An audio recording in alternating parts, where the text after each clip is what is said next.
Bismillah. Bismillah. Bismillah. Dengar. Bismillahirrahmanirrahim. Bismillahirrahmanirrahim.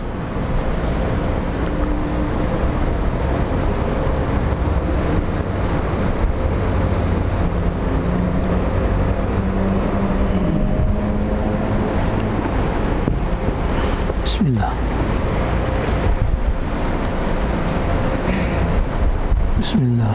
Bismillahirrahmanirrahim. Alhamdulillah wassalatu wassalamu ala Rasulillah wa ala alihi washabihi ajmain. Assalamualaikum warahmatullahi wabarakatuh. Alhamdulillah, pertama sekali marilah kita sama-sama panjatkan kesyukuran kita kepada Allah Subhanahu wa taala atas limpah kurnianya, kesempatan yang diberikan kepada kita pada malam ini. Kita telah sama-sama menunaikan solat maghrib berjemaah, dan seterusnya kita dalam satu majlis, dalam satu program yang sedang kami anjurkan sekarang ini di Besut, iaitu siri Kembara Dakwah Mu'allaf Sharing Tours, iaitu satu siri perkongsian mu'allaf yang kami datangkan dalam bentuk jelajah daripada beberapa negeri untuk berkongsi pengalaman seseorang yang memeluk agama Islam. Pertama sekali saya perkenalkan diri, Muhammad Nur Azli Stanley, pengerusi pertubuhan Jaringan Mu'allaf Malaysia, yang mana merupakan penganjur untuk Mu'allaf Sharing Tours, yang mana Mu'allaf Sharing Tours ini, tuan-tuan dan puan-puan, bermula pada tahun 2019. Kita mulakan program ini dalam bentuk jelajah di Pulau Pinang, dan alhamdulillah sekarang ini kita adakan program ini di 6 buah negeri, iaitu di Pulau Pinang, Kedah, Perlis, Kelantan, Terengganu dan juga di Kuala Lumpur. Dan kita dalam usaha untuk mengadakan program ini di negeri-negeri yang lain jugalah. Dan tujuan utama kami mengadakan program ini melalui pertubuhan Jaringan Mu'allaf Malaysia ini, kita ingin membawakan kisah-kisah mereka yang memeluk agama Islam ke pengetahuan umum kepada masyarakat. Sebab kita dapati ramai di kalangan masyarakat kita masih belum tahu bagaimana perjalanan hidayah seseorang. Kita kenal ramai orang memeluk agama Islam, tapi kita tidak tahu perjalanan dia macam mana, bagaimana kehidupan dia sebagai seorang bukan Islam satu masa dulu, dan apa yang menyebabkan dia mula tertarik dengan Islam sehinggalah dia memeluk agama Islam. Memeluk agama Islam ini, tuan-tuan dan puan-puan, bukanlah satu perkara yang mudah, sebab ia memerlukan satu kekuatan yang sangat tinggi, di mana kami terpaksa meninggalkan agama yang telah diwariskan kepada kami, dan seterusnya kami mengambil agama yang kami rasa sesuai untuk kehidupan ini dan kami meneruskannya. Jadi itulah perjalanan cerita kisah yang ingin kami bawakan dan kami kongsikan dengan masyarakat, terutamanya di kalangan kita yang beragama Islam. Dan yang keduanya, kami adakan program ini adalah untuk sama-sama kita nak memahami bagaimana hidayah Allah Subhanahu Wa Taala itu berperanan. Kita semua tahu hidayah itu milik Allah Subhanahu Wa Taala, tapi kita nak memahami juga bagaimana peranannya. Adakah seseorang itu memeluk agama Islam adakah seseorang itu menerima hidayah Allah Subhanahu Wa Taala itu ketika dia nak memeluk agama Islam, ataupun dia sudah ada perjalanan dia, ada waktu-waktu tertentu di mana petunjuk Allah Subhanahu Wa Taala ini dia terima, dia memahami pada suatu ketika sebelum datangnya hari tersebut, hari memeluk agama Islam. Dan yang ketiganya, tuan-tuan dan puan-puan, saya sebut kami lah, sebab saya dengan sahabat saya Amin Tan yang mengadakan program ini, dan Amin sekarang ini berada di satu lagi masjid di sekitar Besut, dan saya menyebut kami sebagai mewakili Amin jugalah. Datang ke masjid tuan-tuan dan puan-puan ini sebenarnya bukannya untuk mengajar. Kita datang bukannya nak mengajar, tapi kita datang ni untuk nak mengajak lebih ramai lagi umat Islam kita untuk cakna dakwah kepada non-Muslim. Maksudnya walaupun persekitaran kita, keliling kita ni tak ramai orang Islam, tapi kita kena ada satu jiwa, kena ada satu kemahuan kita ni untuk nak menyampaikan Islam pada mereka walaupun mereka tak ramai. Ataupun bagaimana kita kena memikirkan jalan untuk menyebarluaskan Islam ini. Contoh, kalau kita ada anak-anak ataupun kita sendiri bekerja di satu tempat yang mana ada di kalangan masyarakat bukan Islam, maka kita kena ada satu kemahuan, kita kena datangkan satu keinginan untuk nak menyampaikan Islam ini pada mereka. Jadi itulah 3 tujuan tuan-tuan dan puan. Yang pertamanya memperkenalkan perjalanan hidayah seorang mualaf. Yang keduanya adalah sama-sama memahami hidayah Allah Subhanahu Wa Taala, bagaimana ia berperanan. Dan yang ketiga adalah kita cakna dakwah kepada masyarakat bukan Islam di mana saja kita berada. Jadi itulah 3 tujuan kami mengadakan program ini, dan itulah kami memilih masjid-masjid, sebab masjid-masjid ini adalah himpunan umat Islam pada waktu-waktu tertentu lah. Jadi kita mengambil waktu maghrib ini, kebiasaannya waktu maghrib inilah yang mempunyai kuliah-kuliah dan untuk kita sampaikan mesej-mesej tersebut. Dan atas kesempatan ini juga saya ingin ucapkan jutaan terima kasih kepada seluruh ahli jawatankuasa Masjid Tampines atas kesudian menerima kami sebagai tetamu, tuan-tuan dan puan-puan, pada malam ini, dan juga kepada Jabatan Ahli-Ehwal Agama Terengganu yang bantu untuk memudahkan perjalanan program yang telah kami anjurkan ini. Baik tuan-tuan dan puan-puan, alhamdulillah saya ingat lupa. Rasanya pernah datang dalam masjid ni, tapi saya tak ingat saya datang seorang ke, saya datang dengan kawan-kawan ke, ataupun tazkirah Jumaat ke, saya macam tak perasan. Mungkin lama dah lah, beberapa tahun dah, alhamdulillah. Dan hari ini sepatutnya program kami ini dia berbentuk forum. Dia sebenarnya berbentuk forum lah. Dia ada 2 panelis, kita akan mengupas kisah 2 orang dan juga seorang moderator. Tapi pada kali ini perancangan kami untuk mengadakan forum ini tidak kesampaian atas sebab-sebab yang tidak dapat dielakkan. Maka kami mengambil peluang lah. Jadi saya sendiri ini mengambil peluang untuk berada di masjid yang mulia ini. Sekurang-kurangnya kali ini tuan-tuan dan puan-puan bolehlah sikit sebanyak mendengar ataupun memahami perjalanan hidayah yang berkisahkan daripada saya sendirilah.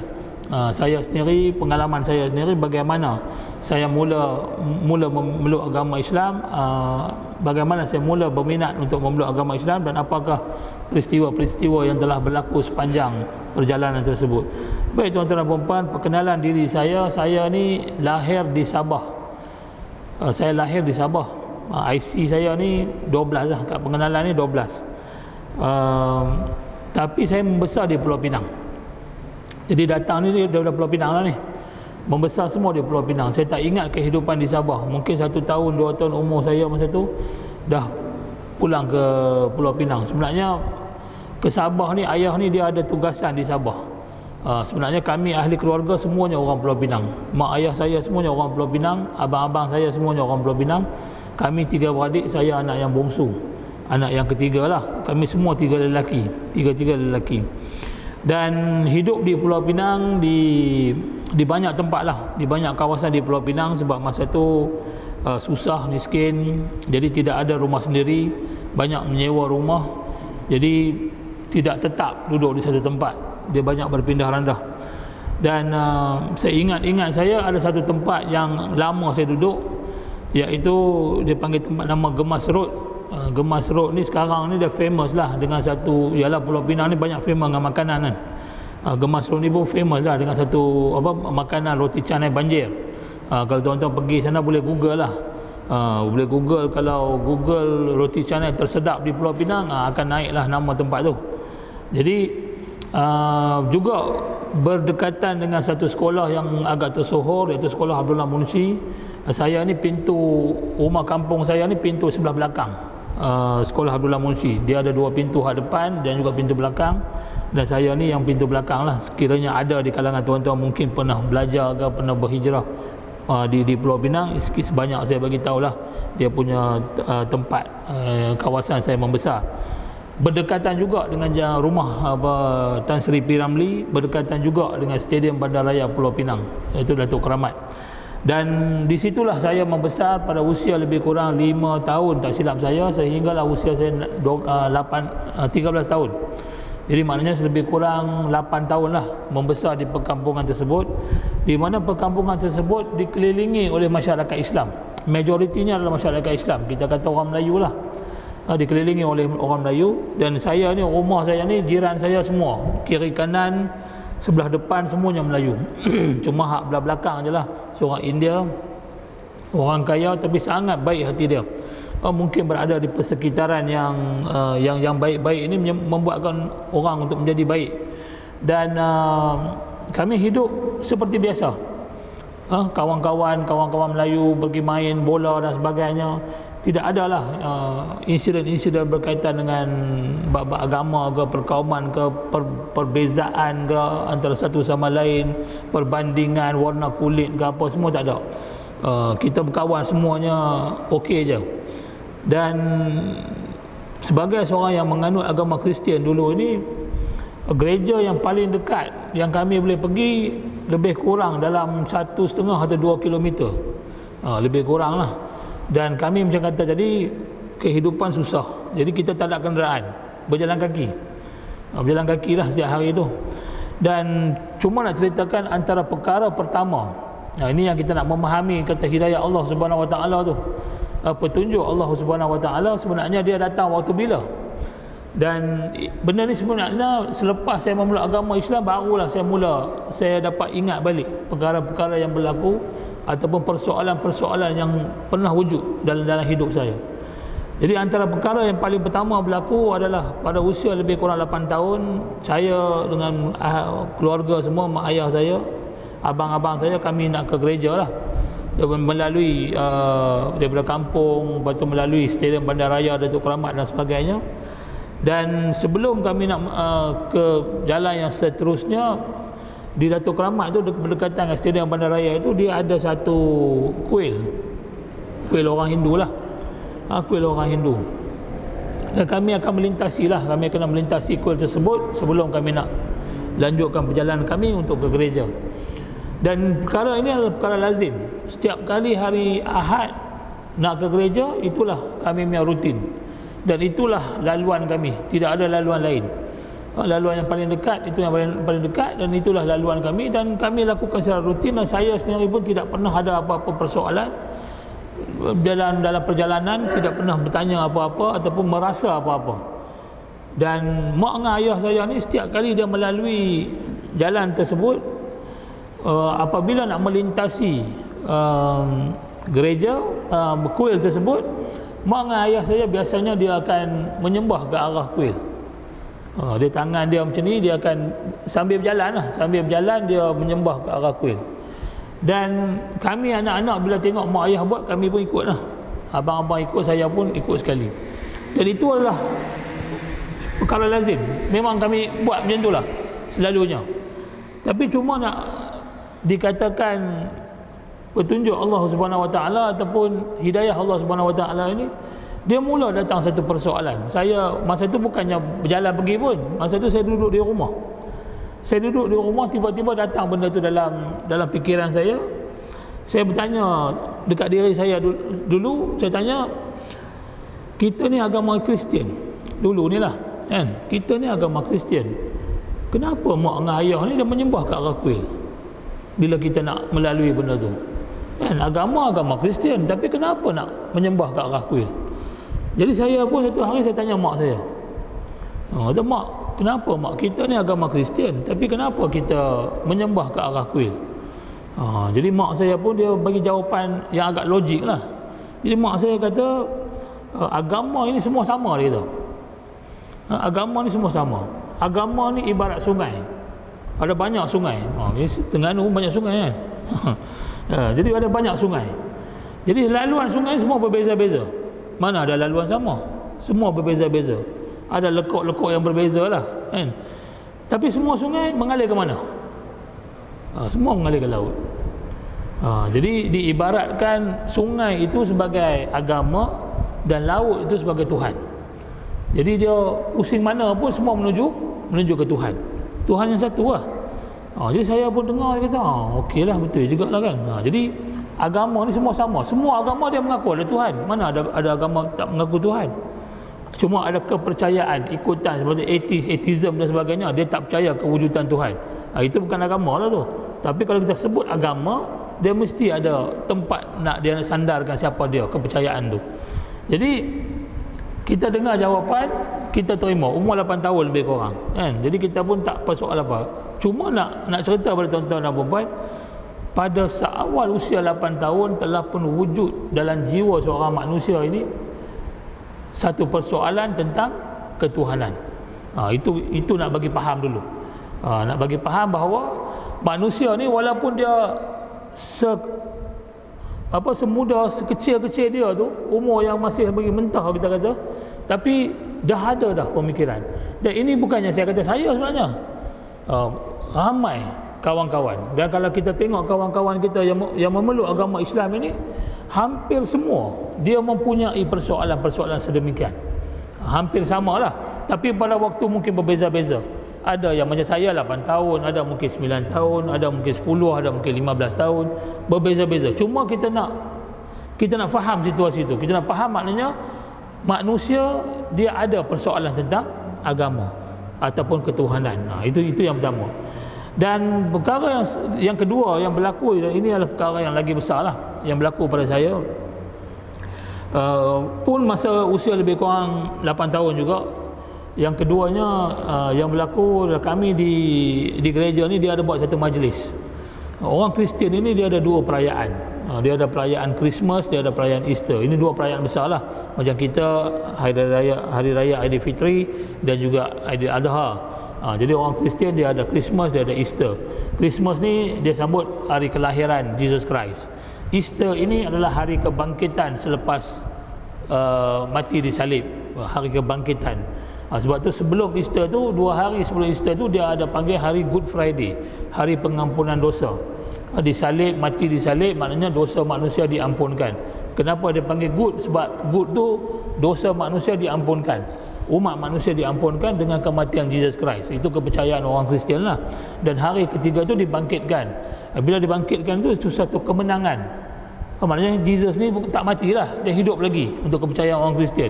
Jadi diraikan hari Easter itu. Dan itulah secara ringkas. Dan dua perayaan. Dan saya rasa ada satu hari itu gereja tu mungkin hari Easter lah, tak silap saya, dia buat satu majlis dan dia jemput kami sekeluarga ke majlis tersebut. Dia ada dia pasang big screen besar di dalam gereja tu dan nonton filem yang menceritakan kisah Jesus Christ sejak lahir sehinggalah mati disalib, sejak lahir hinggalah disalib, mengikut perspektif Bible lah, ikut orang Kristian, kepercayaan orang Kristian. Dan tak silap saya, tajuk ini ada dalam Google, kita boleh YouTube lah, dalam YouTube ada Jesus of Nazareth, tak silap saya. Tapi dia ada banyak versi. Ada banyak versi, kita tak tahulah yang versi yang kita ada sekarang ni sama ataupun tidak dengan versi yang saya tengok dulu tu. Dan apa yang berlaku adalah saya umur 8 tahun, gereja jemput, di gereja ni kita duduk di kerusi. Masjid surau ni kita lapang, di mana-mana kita boleh duduk. Jadi kami sekeluarga, biasanya kerusi panjang, kami sekeluarga duduk di dalam gereja. Dan saya umur 8 tahun lebih kurang sambil berkhayal, bermain, ada benda yang saya duk buat. Sambil-sambil itu saya menontonlah filem tersebut. Filem tu panjang tuan-tuan, dia lebih kurang 4 jam lebih panjang. Dan saya pun tak ingat banyak scene tu, saya tak ingat dah. Cuma dia ada satu scene, satu lakonan yang dilakonkan di mana menunjukkan orang yang berlakon sebagai Jesus tu, dia keluar daripada perkemahan, berjalan macam menaiki bukit, suasana macam waktu subuh lah, dalam kegelapan, seolah-olah lah nak menunaikan sembahyang, tapi tak tunjuk cara sembahyang. Dia cuma tunjuk cara selepas sembahyang apa Jesus buat. Apa Jesus buat lepas sembahyang? Jesus berdoa. Dia tunjuk gambar, dalam gambar tu Jesus sedang berdoa. Gambar Jesus doa ni pun kalau tuan-tuan Google, tuan-tuan boleh lihat gambar tu, gambar tangan dia sedang berdoa. Macam kita doa lah kadang-kadang ni. Jadi bila saya tengok gambar Jesus sedang berdoa, saya umur 8 tahun masa tu, masih kecil lagi. Saya tengok gambar Jesus berdoa, tiba-tiba dia datang satu persoalan lintasanlah hati saya. Dia tanya saya tanya pada diri saya, seolah-olah bercakap lah dengan Jesus tu, aku berdoa kepada engkau sebagai Tuhan, sekarang engkau sedang berdoa pada siapa? Orang Kristian, kepercayaan dia, Semua dalam doa-doa dia kena sebut nama Tuhan, nama Jesus. Jadi apa saja dia minta, dia kena minta pada Jesus. Itu dah memang dah jadi dia punya ikutan dia, amalan dia. Sebab dia percaya Jesus ni konsep Trinity, 3 in 1. God the Father, the Son and the Holy Spirit. Tuhan Bapa, Tuhan Anak dan juga Roh Kudus. Roh Kudus tu hak tadilah yang kata disalib dan hidup semula tu. Jadi maknanya Tuhan hidup. So dia percaya itu adalah apa, hanya Tuhan boleh jadi macam itulah. Itu kepercayaan dia. Tak apalah kepercayaan masing-masing. Cumanya saya nak sebut bahawa adanya satu persoalan yang timbul pada ketika itu. Timbul tentang ketuhanan itu sendiri. Kita doa pada dia, kita doa pada Jesus. Tapi sekarang ni Jesus pula sedang berdoa, sedang meminta. Jadi timbul persoalan, kepada siapa Jesus sedang meminta? Kalau kita tanya orang Kristian, contohlah sekarang ni dia buat live kan, lepas tu minta izin pada saya okey je. Ada setengah orang dia mula akan speculate benda ni, saja nak sensasi kan. Orang Kristian nak percaya tak apa. Tapi cuma bagi saya ada persoalan lah. Bagi dia percaya Tuhan tu 3, God the Father, the Son, the Holy Spirit. Itulah Anak, itulah Bapa dan juga Roh Kudus. Tapi bagi saya pada ketika itu dia seolah-olah adanya satu kuasa yang lebih besar daripada Jesus itu sendiri. Bila kita minta pada Jesus dan Jesus pula kena minta pada yang atas, maknanya ada satu kuasa yang lebih besar lah. Itu bagi pendapat saya pada ketika itu. Cumanya tuan-tuan dan puan-puan, usia saya 8 tahun. Jadi bila usia 8 tahun, kita ni susahlah nak dapat jawapan kan. Kita pun tengok-tengok macam tu, benda tu hanya datang pada diri kita dan kita pun seperti mana biasalah, membesar macam biasa. Dan saya pun kehidupan diteruskan. Kehidupan diteruskan, esok tu dah pergi kerja balik, tak ada persoalan apa pun. Cuma waktu itu saja. Waktu itu wujud satu persoalan dan lepas tu habis. Kita pun dah tak ingat dah. Tak ada dah apa-apa persoalan lepas tu. Dan hiduplah seperti mana biasa bermain apa semua di kampung tersebut dan membesar seperti mana biasa. Dan perkara yang ketiga yang berlaku pada saya tuan-tuan dan puan-puan, kita kadang-kadang ni selalu jugalah kita dengar kan, orang di kalangan orang bukan Islam, dia tak suka pada azan ataupun apa-apa yang berkait dengan azan lah. Azan ke takbir raya ke, kadang-kadang dia bukan apa.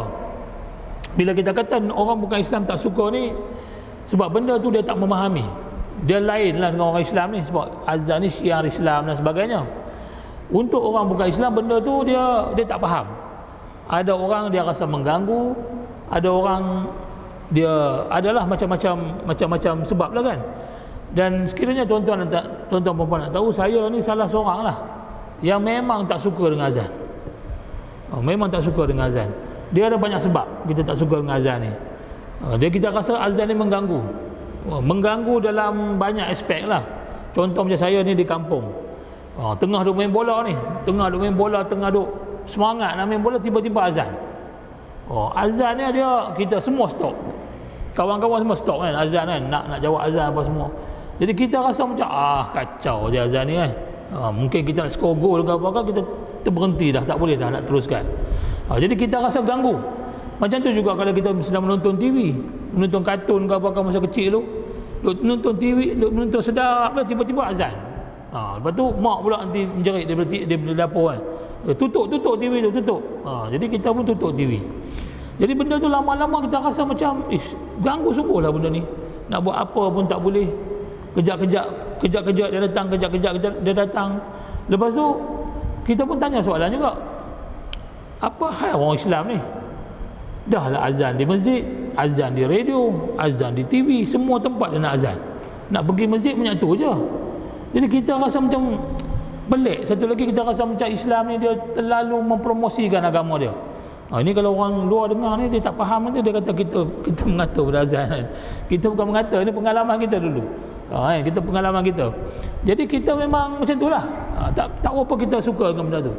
Cumanya tuan-tuan dan puan-puan, apa yang berlaku pada diri saya ni, saya duduk macam saya kata tadi di kampung tu selama 8 tahun, umur 5 tahun sehingga 13 tahun.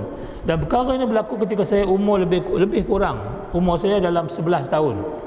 11 tahun lah lebih kurang. Iaitu maknanya 11 tahun saya di kampung tu. Azan ni berpuluh kali lah, beratus kali lah azan, sehari 5 kali kita dengar. Takbir hari raya, takbir hari raya ni kalau 6 tahun 12 kali lah. Jadi kalau saya ambil kata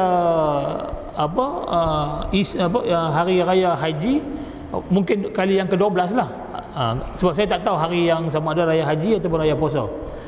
Apa yang berlaku adalah pagi tersebut, pagi hari raya tersebut, saya bangun seperti biasa, buat benda-benda biasa, dan saya tak tahu hamba Allah mana yang melaungkan takbir raya pada pagi itu. Saya terasa terlalu sayu. Jiwa saya ni terasa terlalu sayu sehingga laungan tersebut menusuk ke dalam jiwa saya. Kita tak tahu apa sebab. Tiba-tiba aja saya rasa menangis. Menangis ni bukan kata menitis air mata mengalir. Turun air mata ni, tak berhenti. Saya lak air mata pun turun lagi. Dan saya tanya kat diri saya, kamu ni kenapa? Kenapa tiba-tiba nak nangis? Saya duk bayangkan, duk dengar tu, menghayati, tiba-tiba rasa nak menghayati, nak mendengar lagi dan lagi dan lagi. Tuan-tuan bayangkan, takbir raya ni kalau azan 2-3 minit lah. Takbir raya bukan 2-3 minit, lagi panjang. Jadi terkesan sungguh. Saya tak tahu kenapa. Dan saya tertanya diri saya ni, kenapa jadi macam ni? Dan akhirnya saya pun begitulah. Mungkin tukar dengan orang lain ke apa ke, saya redakan keadaan saya balik. Cuma saya tak dapat jawapan. Kenapa saya jadi macam tu? Di waktu saya tak suka azan, di waktu saya tak suka dengar nama-nama Allah ni. Kalau orang sebut Allah ni, memang kita tak minat. Kita tak gemar benda tu semua. Di waktu kita tak suka benda ni, tak suka dengar, tak berminat dan sebagainya, kenapa tiba ni, kenapa benda ni, perkara ni kena masuk dalam jiwa kita, menusuk masuk dalam jiwa kita? Itu jadi persoalan dia. Itu jadi persoalan. Dan kita macam kata tadi, tak ada jawapan, membesarlah seperti mana biasa. Dan begitulah diteruskan kehidupan, sehinggalah saya pun mula dewasa, umur saya belasan tahun. Dan umur saya masuk 15 tahun, saya mula aktif dengan gerak kerja di gereja. Saya ni di gereja kami ni dia ada satu biro lah, biro untuk belia. Kami aktif dengan biro belia kami. Kami ada pelbagai aktiviti dan saya ni sangat aktif lah. Umur saya 15 tahun saya dah mula dah join biro tersebut. Dan kami ada pelbagai aktiviti. Sepanjang tahun tu ada pelbagai aktiviti dan saya pegang banyak jawatan lah. Pernah pegang presiden, timbalan presiden, pernah pegang bendahari dan sebagainya. Dan kita mula, bila kita duduk dalam biro tersebut, kita didedahkan dengan agama, kita didedahkan dengan akhlak dalam agama Kristian, apa yang kita perlu buat. Kita berjumpa orang nak bercakap macam mana kita dan bagaimana sopan santun kita, dia ajar semua tu. Dan dia ajar tentang Bible study, mungkin macam kita usrah dan sebagainya. Dan saya terlibat. Bila saya terlibat, banyaklah saya belajar tentang agama Kristian dan sebagainya. Dan ketika usia yang sama juga umur 16 tahun, saya waktu tu mula masuk sekolah asrama penuh. Mula masuk sekolah asrama penuh. Dan di situ berlaku pertembungan. Saya ni tuan-tuan dan puan-puan, ni saya kena cerita. Bila saya maklum pada tuan-tuan, cerita tadi berkenaan dengan hidup saya di kampung, saya sebenarnya sangat selesa dengan kehidupan masyarakat orang Islam, orang Melayu lah kita kata. Dia ada banyak perkara sebenarnya yang membuatkan saya rasa suka dengan kehidupan orang Melayu, kepribadian orang Melayu, cara hidup dia. Saya nampak ada banyak kelainan daripada kehidupan saya sendiri ataupun kawan-kawan saya yang bukan Islam. Contoh saya bagi tahu kat tuan-tuan, antaranya mungkinlah perkara yang selalu kita buat kan. Dia memang dia ada kebiasaan lah, satu benda yang kita ulang-ulang kita buat. Lama-lama kita tak akan rasa nikmat benda tu ataupun kelebihan ataupun nilai yang ada dalam benda tu. Mudahnya kita nak faham, contoh macam satu didikan dalam mungkin budaya ataupun saya tak pasti budaya dalam orang Melayu ni, anak ni dia sentiasa cara menghormati mak ayah dia dengan mencium tangan. Ini satu budaya yang ada dalam masyarakat orang Melayu kita lah. Mungkin juga disebabkan berpegang pada agama Islam, tanda hormat kita pada mak ayah kita, jadi wujud perkara tersebut. Dan benda ni tuan-tuan dan puan-puan tak ada dalam agama lain. Tak ada lah agama lain, tak ada lah bangsa lain. Mana ada kaum-kaum lain yang mempraktikkan seumpamanya, nak cium-cium tangan mak ayah apa semua. Sebab tu kami ni mualaf ni, saudara baru ni, bila kami memeluk agama Islam, antara perkara yang kami disarankan untuk lakukan adalah bila jumpa mak ayah ni cium tangan. Dan sangat-sangat berat. Bukan berat apa, sebab kita nak buat tu, kita dah faham Islam, kita okey nak buat, tapi dia nak terima tu. Dia rasa pelik. Anak aku ni cium aku pun tak pernah, tiba-tiba nak cium tangan aku. Ini berlaku. Jadi kita tak diajar macam tu daripada kecil. Dan saya tengok ada kehidupan orang Melayu ni, bila saya nak pergi main bola dengan kawan-kawan kan, bila kawan-kawan sebelum dia nak keluar, dia akan cium tangan mak ayah dia, ataupun abang dia ke, ataupun kakak dia ke. Jadi kita tengok ni nampak macam lain macam orang Melayu ni kata. Dia unik sikit. Kita ni keluar rumah pun mak ayah kita tak tahu. Hilang lagu tu je kan. Jadi ada benda yang mana di kalangan orang Melayu ni, orang Islam ni, yang mempunyai nilai-nilai yang tinggi. Itu salah satulah. Dan saya sendiri dulu, tuan-tuan dan puan-puan, bila datang perayaan, ni cerita pasal perayaan lagi. Orang Islam biasalah dia ada raya puasa, raya haji. Dan saya ni berjiran ni satu pagar kecil je dengan jiran saya ni. Boleh nampak rumah dia, apa yang berlaku apa semua.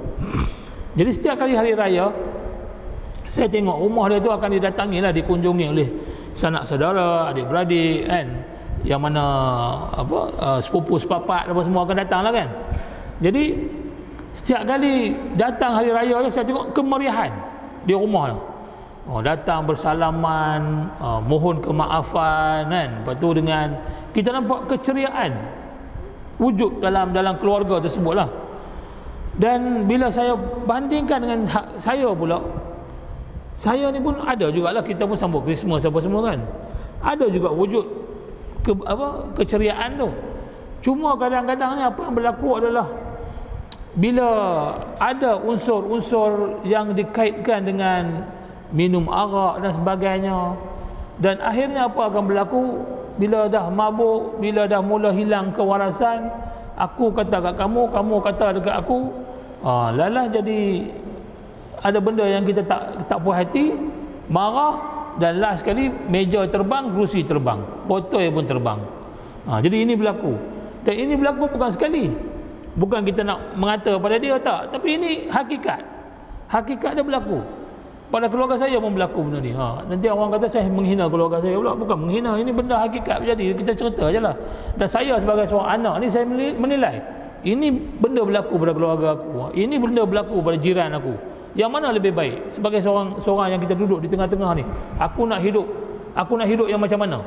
Kehidupan yang macam mana aku nak? Adakah aku nak kehidupan yang macam ni, ataupun aku nak kehidupan yang lebih bahagia, lebih tenang?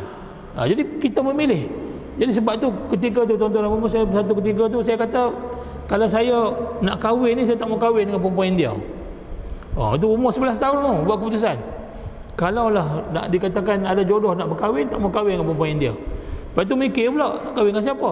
Cina confirm tak mau. Nak kata Melayu mau ke tak ni? Dia jadi persoalan. Dia sampai macam tu. Sebab kita duk tengok selalu benda tu kan. Bukan kata benda sekali jadi, bertahun. Adalah sejarah-sejarah lain, saya tak boleh nak cerita semua kan. Tapi ini pengalaman kita lah. Dan itu sebenarnya mendekatkan saya dengan kehidupan orang Melayu ni. Orang nak kata apa katalah, tapi kita memilih kehidupan kita. Kita tak dikongkong oleh siapa-siapa, tak dipaksa oleh siapa-siapa. Cuma bila saya kata berlaku pertembungan masa umur 16 tahun, saya masuk sekolah asrama penuh. Saya ni didatangi oleh kawan-kawan yang saya rasa pelik sikit. Sebab saya ramai kawan-kawan Melayu sebenarnya, di kampung, di sekolah rendah, di sekolah menengah di sebelah, sebelum saya ke sekolah asrama penuh ni. Tapi bila saya pergi sana, didatangi oleh kawan-kawan Melayu yang agak pelik sikit, yang mana mereka ni seolah-olah tak pernah tengok seorang yang macam saya. Tuan-tuan, Pulau Pinang ni dia adalah keunikan. Bukan saya nak mengangkat, nak bangga dengan Pulau Pinang, tapi Pulau Pinang ni dia ada satu keunikan. Pulau Pinang ni di pulau lah, di sebelah pulau. Di pulau ni dia masyarakat dia majmuk. Dia ada pelbagai warna, kita kata.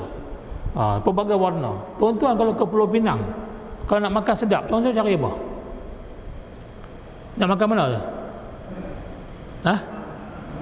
Mamak Mamak nasi kandang cari nasi kandang tu ya. Tuan-tuan cari nasi kandang. Tuan-tuan kena cari nasi kandang yang warna dia, tokek dia warna macam saya ni. Tuan-tuan tak boleh cari tokai warna-warna macam tuan-tuan. Hak warna tuan-tuan tu nasi Melayu, bukan nasi kandang. Bukan tak sedap, sedap lah nasi Melayu pun, tapi dia bukanlah nasi kandang. Azan dulu kan terus? Terus, insya-Allah. Bagi saya izinkan sikit masa lagi. Jadi itu beza dia. Jadi Pulau Pinang ni, di pulau ni kita nampak, tuan-tuan nampak warna macam saya, tuan-tuan tak boleh kata dia kafir. Belum tentu dia kafir. Belum tentu dia bukan Islam. Belum tentu dia Hindu. Jadi kena hati-hati. Jadi bab agama ke, perbezaan agama ni semua di sebelah pulau ni dah kurang. Sebab dia dah biasa dah. Nampak warna-warna macam ni, kita tak boleh kata dia ni apa. Mungkin India Muslim. Jadi dia berbeza sikit. Dia juga berbeza daripada tanah besar Pulau Pinang ni. Tanah besar ni majoritinya orang Melayu. Dia kurang, mamak-mamak ni kurang, orang Cina pun dia kurang sikit. Tak ramai. Ada juga sekolah-sekolah di sebelah tanah besar ni 100% pelajar dia Melayu semua. 100% pelajar dia. Jadi bila saya masuk sekolah asrama penuh, didatangi oleh kawan-kawan yang mana mungkinlah dia orang ni tak pernah kot bercampur dengan selain daripada orang Melayu. Jadi dia nampak saya ni, mungkin dia nampak saya macam alien, nampak lain. Lepas tu mulalah dia mula ada cacian-cacian dia, panggilan-panggilan yang tak mesra lah. Orang kata panggil saya Hindu paria, panggil saya Hindu murtad, macam-macam lah panggil saya ni. Tambah saya fasih cakap Melayu pula. Jadi dia orang menjadi pelik. Dia ni India kan, Melayu kan, dia orang. Jadi banyaklah penghinaan saya terima di sana. Dan itu sebenarnya tuan-tuan dan puan menyebabkan saya, bayangkan kita sedang dewasa, akal kita semakin berkembang, kita dah mula boleh menilai antara baik dan tak baik. Kita semakin dewasa. Dan bila saya berada dalam kelompok gereja ini yang mengajar saya benda-benda kepribadian kebaikan, saya mula suka. Dan apabila saya melihat kawan-kawan sekolah ni dengan sikap mereka sedemikian, saya mula membenci. Mula saya letak, bukan kata salah dia orang saja, saya kata Islam ni agama yang tak betul. Saya kata Islam ni agama tak boleh pakai sebab gagal nak mendidik umat dia. Bukan setakat itu saja, sebab di asrama juga apa yang berlaku, surau ni tak jauh daripada bilik prep saya, bilik study. Sebelum nak ke surau, mereka akan lakukan macam-macam. Ganggu saya, tarik meja saya, jatuhkan buku dan sebagainya. Sebelum dia pergi semayang tu, saya kata kat diri saya ni, sebelum korang ni pergi semayang, sebelum nak menghadap Tuhan, korang menghadap setan dulu. Pergi menghadap setan dulu, lepas tu barulah nak menghadap Tuhan. Sampai macam tu. Dan apa yang lebih teruk daripada tu tuan-tuan dan puan-puan, apabila saya melihat kawan-kawan yang kacau saya ni, dia boleh lari sembahyang, dia boleh lari sembunyi di belakang pokok, sembunyi di belakang tembok, tak pergi masuk dalam surau sembahyang. Kita perhati ni. Lepas tu sesama kawan-kawan yang sembunyi ni masing-masing bergelak ketawa, seronok, tak masuk pergi sembahyang. Kita tengok benda tu. Dalam hati saya kata, korang, Tuhan korang pun korang pelekeh. Tuhan korang pun korang pelekeh hidup-hidup. Tambahlah orang macam aku ni, kan? Kita ni siapa sangat? Tuhan pun korang tipu. Seolah-olah pergi semayang tapi tak pergi semayang. Saya kata saya pergi gereja, tuan-tuan dan puan-puan, kita tak pernah tipu. Pergi gereja lah. Habis semua selesai baru balik. Kita tak balik separuh jalan pun. Paling koman pun seperti mana kita semayang, bagi-bagi salam terus bangkit. Itu paling koman lah. Maknanya selesai solat kita. Mungkin kita tak dapatlah sunat kita berdoa, wirid apa semua kita tak dapat lah kan, atas urusan, mungkin ada urusan tertentu. Tapi saya pergi gereja ni tak pernah pun. Gereja ni pagi mula pukul 8.30, habis pukul 10.30, kita pergi sekerak jalan 9 balik. Tak pernah. Kita tak pernah buat begitu. Tiba-tiba kita tengok kawan-kawan Islam kita ni, kawan-kawan Melayu kita ni buat macam tu. Kita mula rasa pelik dengan agama ni. Jadi agama ni bagi saya dia tak dapat bimbing umat dia. Jadi itulah yang berlaku. Tapi Allah takdirkan saya, seperti mana saya kata tadi, saya suka dengan kehidupan orang Melayu. Bukan kata saya tak suka dengan kehidupan orang India, tak. Tapi cuma saya lebih selesa, saya lebih tenang. Maka Allah takdirkan saya untuk berkenalan dengan seorang wanita, seorang gadis lah, girlfriend saya tu. Jadi saya berkenalan dengan dia. Kami alhamdulillah kami ada banyak persamaan. Maknanya kita ada keserasian dalam hubungan. Dia boleh memahami saya, saya boleh memahami dia. Dia orang kampung biasa aja. Tapi dia pun seorang yang sangat ambil berat tentang saya. Dan lama, kami kawan lama lah. Dekat 5 tahun kami kawan. Kenapa 5 tahun? Selepas kami berkawan 1-2 tahun, maka kita kena bincang lah macam mana ni. Dah kawan 2 tahun, apa next tu apa dia? Kita dah kenal, dah faham, dah memahami hati budi. So next tu apa dia? Apa nak buat seterusnya? Saya tanyalah seterusnya apa dia. Dia tak mau fikir pasal kahwin ke? Saya kata okey, kita boleh bincang pasal kahwin. Bincang pasal kahwin, kamu kena masuk Islam tak? Hak tu kita jam. Bila sebut kata nak masuk Islam, saya pun saya kata tak boleh saya nak masuk Islam. Sini sekarang ni saya ni aktif dengan gereja. Masa tu saya masih aktif. Umur saya 22 tahun masa tu. Dah 18 tahun, 19 tahun masa saya mula kenal dengan budak ni. Kita dah aktif ni dengan gereja apa semua ni. Nama keluarga kita pun sedang naik. Orang pandang mak ayah saya sama macam sini lah. Kalau kita tengok anak muda datang masjid apa semua, mak ayah, nama mak ayah dia orang maknanya mak ayah ni dipandang lah. Ada nama lah di masjid ni. Jadi sama je di mana-mana pun. Jadi kita masa tu keluarga kita, nama kita sedang naik. Kita tiba-tiba nak masuk Islam. Tak boleh. Lepas tu tahun 1990 masa saya masih lagi berkawan dengan dia, abang saya masuk Islam. Abang saya mengejutkan kami semua. Dia masuk Islam tahun 1990. Bila dia masuk Islam, saya lagi marah. Hubungan kami dah mula terjejas. Lepas 2 tahun lagi tu kami berkawan, tanya lagi macam mana. Saya kata tak boleh. Ni abang saya baru masuk Islam, takkan saya pula nak masuk Islam? Keluarga saya nak jadi apa lepas ni? Jadi kita mula jadi stres. Dan akhirnya tuan-tuan dan puan, apabila saya berkawan selama 5 tahun, saya pun yalah macam saya kata tadi, kita semakin dewasa, kita pemikiran kita terbuka, semakin luas pemikiran kita. Saya pun fikir-fikir budak tu pun dah berkawan dengan saya lama dah. Kita boleh kata masa dia tu dah terbuang dengan kita. Kalau dia tak berkawan kita, mungkin dia dah menikah dengan orang lain. Jadi saya pun ambil pendekatan, saya kata tak apalah lah ni, kita ni pun dah serasi, dah memahami antara satu sama lain. Saya pun sayang dekat dia, dia pun sayang dekat saya. Saya pun panggil dia, saya kata okey, sekarang kita bincanglah macam mana ni nak kahwin ni, apa nak buat. So dia kata dah kena masuk Islam. Saya kata okeylah, tak apa, saya masuk Islam. Tapi saya bagi syarat.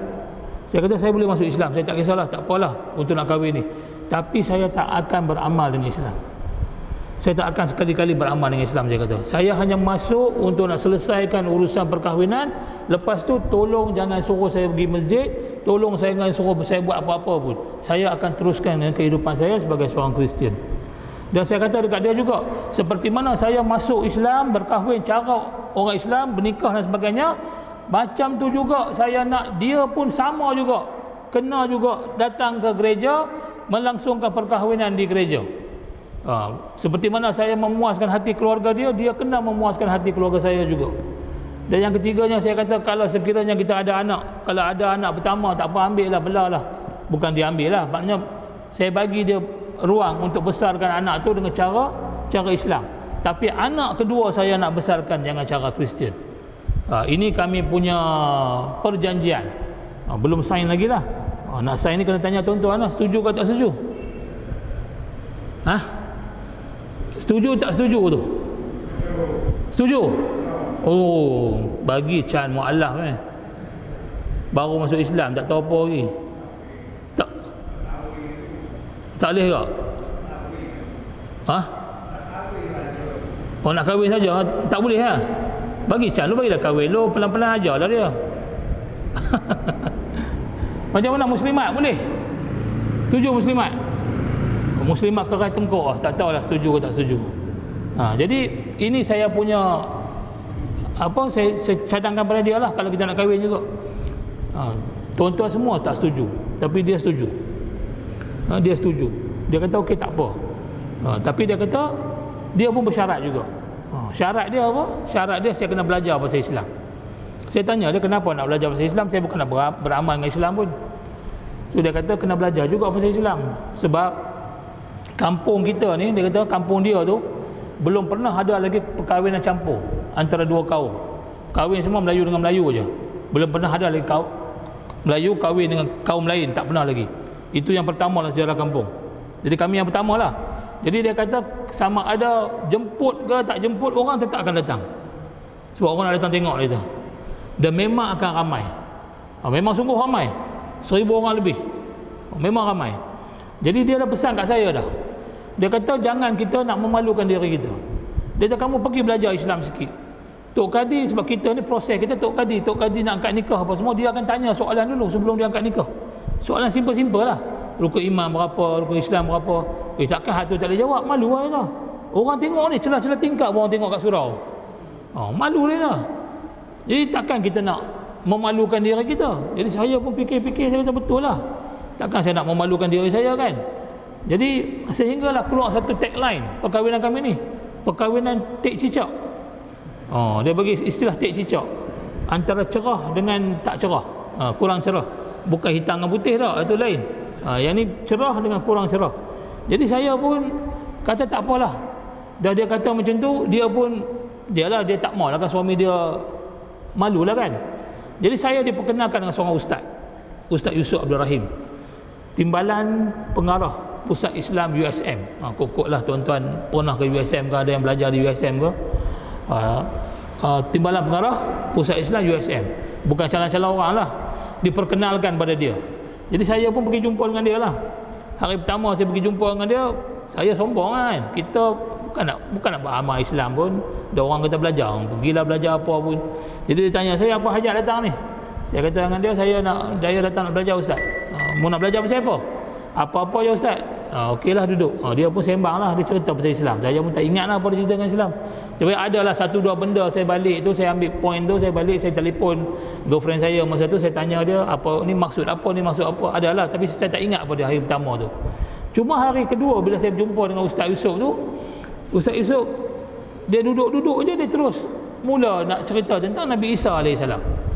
Saya jadi pelik, kata, ya apa Ustaz ni tiba-tiba contoh pasal Nabi Isa AS pula. Sebab setahu saya, orang Islam dia panggil nama Jesus Christ ni Nabi Isa AS. Hak tu saya tahulah, istilah nama beza. Orang Kristian panggil Jesus Christ, orang Islam panggil Nabi Isa AS. Iaitu saya tahu. Yang saya tak tahu adanya cerita ataupun kisah Nabi Isa AS di dalam Al-Quran. Hak tu saya tak tahu. Yang saya tahu kisah Nabi Isa ni ataupun Jesus Christ ni hanya ada dalam Bible saja. Kita tak tahu pun kata adanya dalam Quran. Jadi saya jadi pelik. Saya pun kata ke ustaz tu, saya kata, Ustaz, saya datang ni belajar pasal Islam, bukan nak belajar pasal Tuhan saya. Ustaz tu pula jawab, saya bukan nak ajar kamu tentang Tuhan kamu, saya nak ajar kamu tentang Nabi saya. Saya jam. Masa bila pula Tuhan saya jadi Nabi Ustaz? Tu dia kata, tak apa, duduk dulu, dengar dulu dia. Jadi saya pun duduk, saya dengar lah. Saya dengar dengan tekun. Ini kali saya dengar dengan tekun. Saya dengar setiap satu apa yang disebut, apa yang diceritakan oleh Nabi oleh Ustaz Yusuf. Dan bila saya buat perbandingan apa yang saya tahu tentang agama Kristian, tentang Jesus, dan apa yang saya dengar daripada Ustaz Yusuf, saya lihat banyak persamaan. Nabi Isa boleh hidupkan yang mati, boleh celikkan mata yang buta, boleh sembuh penyakit kusta dan sebagainya. Jadi saya sampai yang hujung je lah beza. Kristian percaya disalib, dibangkitkan hari ketiga. Orang Islam awal-awal lagi Nabi Isa telah diangkat ke langit dan sebagainya. Beza tang situ saja. Banyak persamaan sebenarnya. Jadi bagi saya tak nampak perbezaan antara dua agama ni. Saya rasa macam kalau masuk Islam pun seolah-olah macam tak ada apa. Tak ada apa sangat. Cuma saya masih lagi berkeras lah. Saya tak mau, sebab yalah, saya boleh masuk Islam. Masalahnya sekarang ni mak ayah saya, abang saya hak sulung, nak berjawab dengan dia orang apa semua.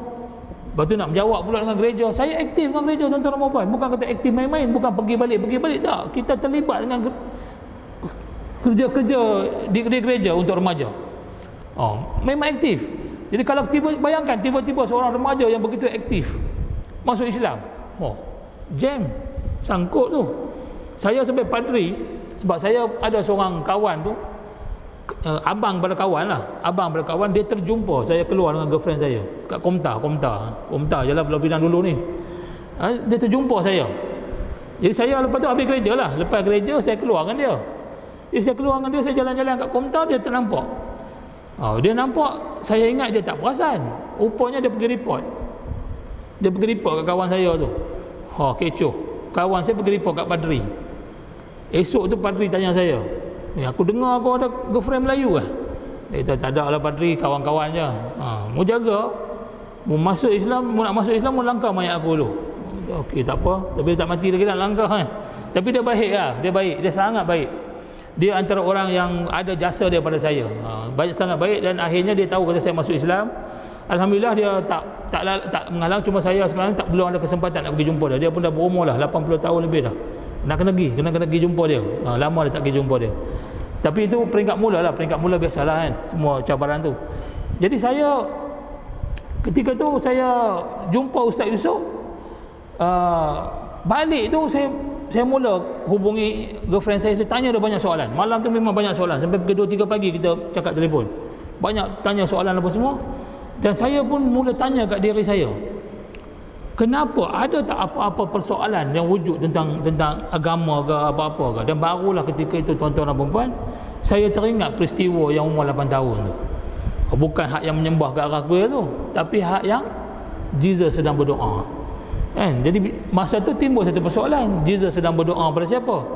Dan ketika saya berjumpa dengan Ustaz Yusof, usia saya masa tu 23 tahun. Benda jadi 8 tahun dengan 23 tahun. Maknanya persoalan itu timbul pada usia saya 8 tahun. Jawapan yang saya dapat itu pada usia saya 23 tahun. Maknanya 15 tahun saya menanti jawapan.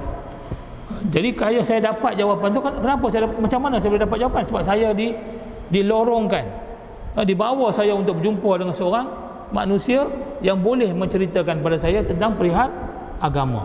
Jadi di situlah tuan-tuan dan puan-puan, hari ketiga saya pergi jumpa dengan Ustaz Yusof, dan saya pun dengan rela hati memeluk agama Islam. Dan saya nak tekankan di sini juga, sebelum berlakunya perjumpaan hari kedua itu, saya masih lagi tidak mahu memeluk agama Islam sepenuhnya, hanya semata-mata untuk nak berkahwin sahaja. Lepas tu memang saya tak akan ikut.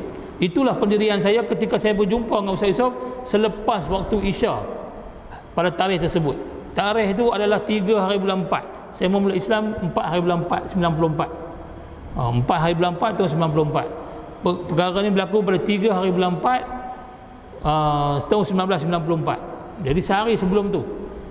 Jadi maknanya dalam masa 2 jam Ustaz Yusof mampu membuka minda saya dengan apa yang disampaikan. Tuan-tuan dan puan-puan, saya kena berhenti setakat tu saja kisah saya. Sebenarnya ada panjang lagi, sebab masa kita pun dah nak masuk Isya dah. Cuma saya nak apa yang saya nak sampaikan di sini, tuan-tuan dan puan-puan, itulah perjalanan hidup saya. Dan sebenarnya bukan saya seorang saja. Saya rasa ada saudara Firdaus di sini. Firdaus ada juga di kalangan mu'alaf ini, dia ada mempunyai perjalanan dia, jalan dia yang berbeza-beza. Tapi hampir kesemua kami ini, tuan-tuan dan puan-puan, mempunyai persoalan sama ada tentang agama ataupun ketuhanan ataupun juga kehidupan. Salah satu ni memang berkait, ataupun mungkin ada benda lain lah, tapi salah satu ni memang akan berkait. Jadi apabila kami di kalangan mu'alaf ini, bila kita berjumpa, kita bertanya hal, kita bertanya kisah bagaimana mereka memeluk Islam, dia punya, kita panggil turning point hari yang berubah dia punya persepsi dia terhadap agama Islam, maka kita akan dapati berlakulah beberapa perkara yang berkait dengan agama. Sebab tu tuan-tuan dan puan-puan, bila kita ada majlis ni, bila saya awal tadi saya kata kita kena cakna pada dakwah non-Muslim untuk masyarakat bukan Islam. Seperti mana mereka hari ini, begitu jugalah saya dulu. Begitu jugalah semua mu'alaf-mu'alaf yang memeluk agama Islam. Kami ini berada dalam agama yang lain daripada agama Islam. Kami ada kepercayaan kami ada anutan kami ada ikutan kami dan sebagainya. Seperti mana tuan-tuan perempuan mungkin melihat mereka hari ini, sama je.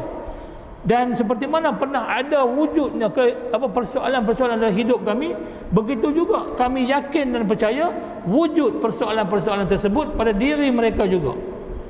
Wujud persoalan tersebut. Cumanya persoalan sekarang ini, persoalan yang wujud di sana, jawapannya ada pada siapa? Siapa yang menyimpan jawapan? Kita yang menyimpan jawapan. Bila dia ada persoalan tentang ketuhanan, Tuhan yang benar, ada siapa yang tahu? Kita yang tahu. Kalau dia ada persoalan tentang agama yang benar, siapa tahu? Kita yang tahu.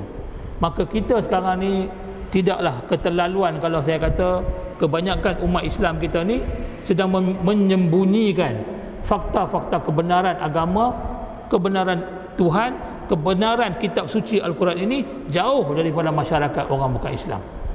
Tuan-tuan dan puan-puan, kita takut satu hari nanti kita akan dipertanggungjawabkan.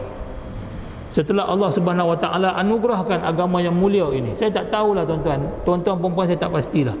Tapi saya ni tuan-tuan dan puan-puan, selepas memeluk agama Islam, selepas saya mempunyai anak seorang dua, saya semua anak 4 orang.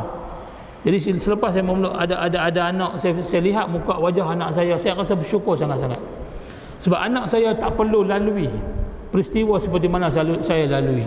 Nak meyakinkan diri kita bahawa nak menukar agama ini bukan yang mudah. Menukar agama bukan macam kita tukar baju. Tuan-tuan, hari ni saya hari ni pakai baju jubah, besok pagi saya pakai baju lain lah.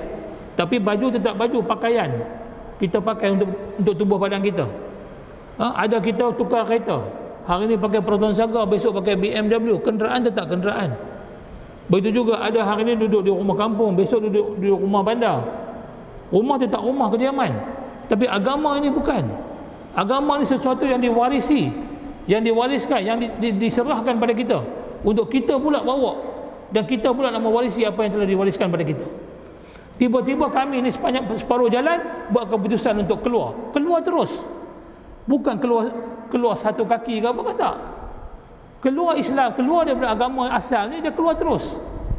Maknanya tak ada dah boleh kembali. Saya ni lepas saya masuk Islam, saya dah tak boleh dah pergi gereja dah. Bayangkan umur saya 23 tahun, saya masuk Islam bulan 4. Maknanya setakat umur 22 lah. Setakat umur 22 tahun. 23 sempat lagi masa hari tahun baru. So kita hari tahun baru tu memang semua akan, tapi dia tak ada perayaan lah. Kalau ikut Christmas setakat umur 22 tahun, saya dengan keluarga saya di gereja, mak ayah saya. Kalau kata umur 22, abang saya dah masuk Islam dah ketika tu. Maknanya dalam kedukaan, ada lagi anak 2 orang ni. Tiba-tiba saya pula buat keputusan. Lepas tu saya tak boleh dah. Tuan-tuan, sekarang ni nak puasa dah, nak sambut raya. Anak kita yang di perantauan, telefon kata tak boleh datang lambat. Mak ni tak boleh datang, jalan jam ke, urusan kerja ke, datang lewat sikit, datang petang. Kita muka sebek dah sini. Mak ayah sebek dah. Pasal apa? Pasal anak-anak tak ada di pagi raya. Anak-anak tak ada nak bersama-sama pergi masjid semayang raya. Betul tak? Kita sedih. Ini keluar terus. Bukan kata 1 tahun 2 tahun, keluar terus. Maka tuan-tuan dan puan, membuat keputusan untuk memeluk agama Islam ni satu keputusan yang sangat berat. Istilah lain tuan-tuan dan puan, kami ni derhaka kepada kedua ibu bapa kami. Betul ataupun tak? Apa dia hukum pada anak yang derhaka kepada mak ayah?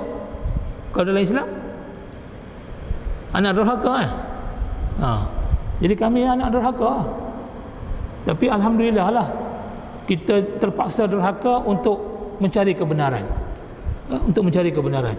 Cuma sikitlah saya nak tambah dalam dah cerita pasal keluarga ni.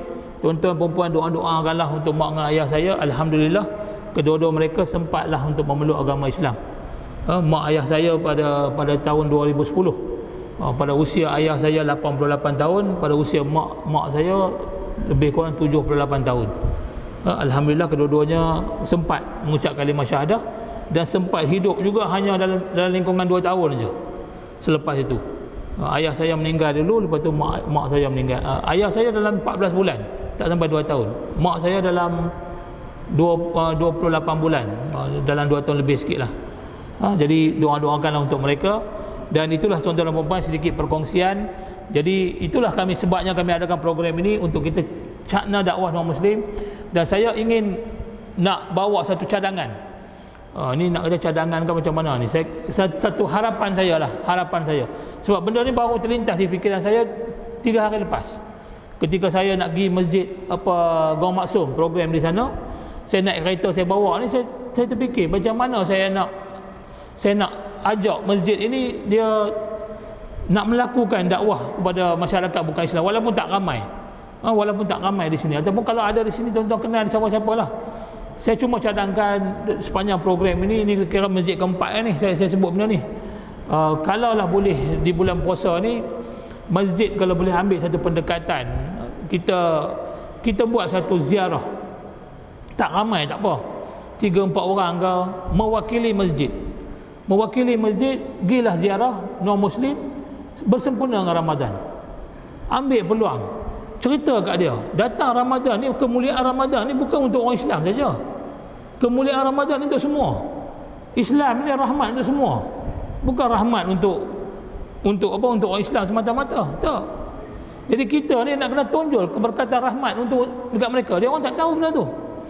Jadi kalau kita lah boleh bulan Ramadan datang beli buah kurma ke apa, saya sebut dengan masjid semua buah kurma. Ni semua masjid beli buah kurma bagi dekat dia. Dia boleh himpun 30 kotak kurma kalau sehari satu. Kalau bolehlah pelbagaikan. Pelbagaikan sekadar hadiah saja. Kita ziarah dia kata-kata ni, kami datang ni daripada Masjid Tempenis ni. Kita sini sebenarnya sambut Ramadan ni kita nak raikan jugalah. Walaupun kamu ni bukan beragama Islam tapi kita ni saudara. Memang betul kita saudara, datang daripada Nabi Adam semuanya.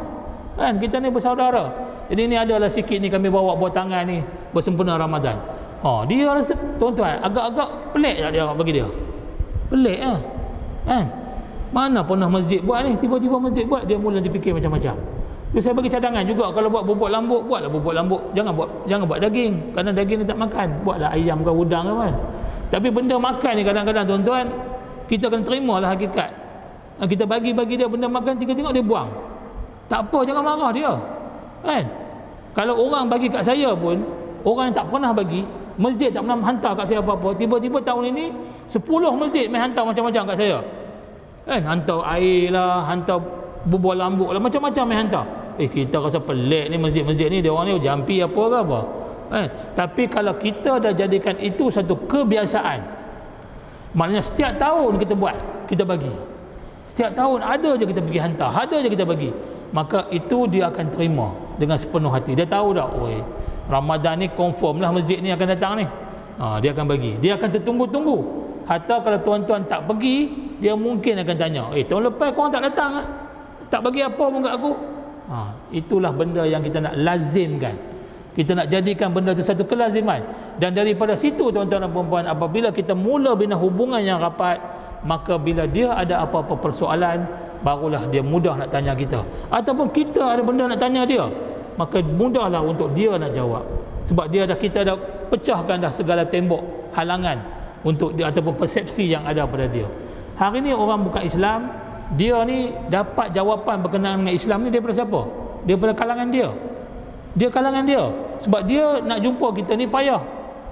Kita ni kadang-kadang terasing daripada dia. Kita banyak dengan urusan kita kan. Kita datang pergi masjid, kita raya, semua kita je semua. Dia terasing. Ada kematian kita ziarah hak kita, hak dia mati, kita tak peduli pun. Kita ada anak yatim, kita jaga hak kita, hak dia anak yatim, kita tak peduli pun. Ibu tunggal kita jaga hak ibu tunggal dia, kita tak peduli. Jadi macam mana kita nak kata Islam dia rahmat untuk semua? Maka tenggelam. Islam rahmat untuk semua tu tenggelam sebenarnya. So kita nak naikkan benda tu semua dah. Dan naikkanlah melalui institusi masjid. Sebab institusi masjid inilah paling unggul sekali. Semua orang menghormati, hatta orang bukan Islam pun menghormati institusi masjid. Kalau orang Islam ni, dia orang bukan Islam, semua rumah ibadah dia sangat-sangat menghormati, termasuklah kita, termasuk masjid. Sebab tu saya kata, kalau kita pergi atas nama masjid, itu sebenarnya akan menaikkan lagi martabat Islam itu sendiri bagi pandangan mata dia. Jadi tuan-tuan dan puan-puan, terima kasih sekali lagi atas peluang yang diberikan pada saya. Dan sebelum akhiri tuan-tuan puan-puan, saya ada bawa satu buku ni, alhamdulillah, buku terbitan kami lah, Pertubuhan Jaringan Mu'alaf Malaysia, Titian Perjalanan Koleksi Travelog Mu'alaf Siri 1. Siri 1 ni sebab kita akan buat dalam bentuk bersiri. Ini siri 1, dan sekarang ini kami sedang menulis siri yang kedua. InsyaAllah kami akan cadangan untuk dilancarkan diterbitkan bulan 6, dan juga kita akan buat siri yang ketiga, dan kita akan terbitkan hujung tahun ini. Maknanya tahun ini kita akan terbitkan 2 buku.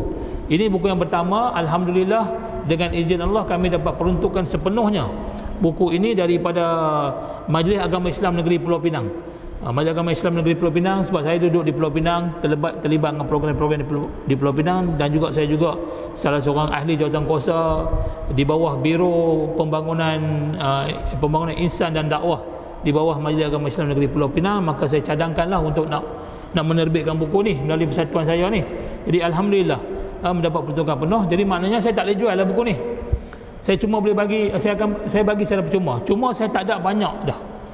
Sebab buku ni saya terbit hari itu bulan 1 hari itu, dan saya ada program di KL, juga saya ada program di Penang, dia ada program di Kelantan baru ni. Jadi saya cuma boleh bawa 3 naskah ajalah.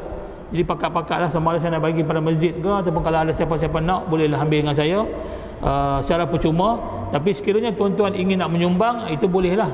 Menyumbang itu kita ada QR code di dalam buku ini untuk tuan-tuan scan untuk sumbangkan sekadar yang mungkin untuk projek-projek kami yang seterusnya.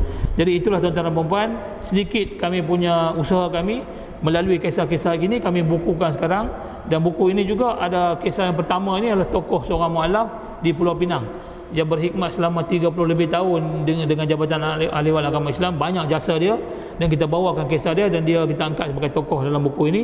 Dan juga ada seorang kisah seorang mualaf muslimat yang asalnya daripada Melaka, memeluk agama Islam dan sekarang ni bermustatin di Besut, ada di sini. Tak silap saya cerita yang terakhir tu, kisah yang terakhir dia. Jadi tuan-tuan boleh dapatkan, bukan terakhir, adalah nanti tuan-tuan bacalah kan. Jadi boleh dapatkan buku ini secara percuma insya-Allah. Dan yang keduanya adalah kami ada bawa tabung untuk kerja-kerja dakwah kami. Sekiranya tuan-tuan berminat untuk membantu sikit sebanyak, sebab seperti mana saya kata tadi, kami bergerak program ini daripada satu tempat ke satu tempat dan kami tidak mempunyai satu ketetapan dana daripada mana-mana pihak kecuali melalui program. Jadi melalui program inilah kami mengutip dana untuk aktiviti kami dan juga untuk kelangsungan keperluan mualaf di tempat masing-masing. Kalau program di sini kita tengok keperluan mualaf di sini. Pagi tadi pun saya ziarah seorang mualaf yang ibu yang muda, baru berusia beberapa tahun, anaknya sakit, dia tak boleh bernafas melalui hidung, dia ada saluran tersumbat, maka bernafas melalui tekak sini di tembuk. Dan hari ini ada temu janji dengan di hospital di KT. Jadi apa-apa sahaja keperluan di kalangan mualaf, apa yang kami boleh bantu, kami bantu melalui sokongan-sokongan tuan-tuan dan puan-puan.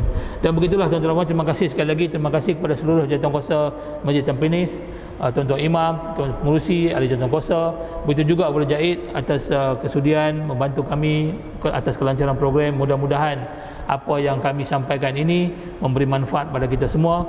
Seperti mana dikatakan tadi tuan-tuan dan puan-puan, ambillah kesempatan peluang dalam kehidupan kita ini untuk menyebarkan agama yang mulia ini.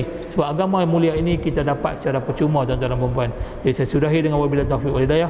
Assalamualaikum warahmatullahi wabarakatuh.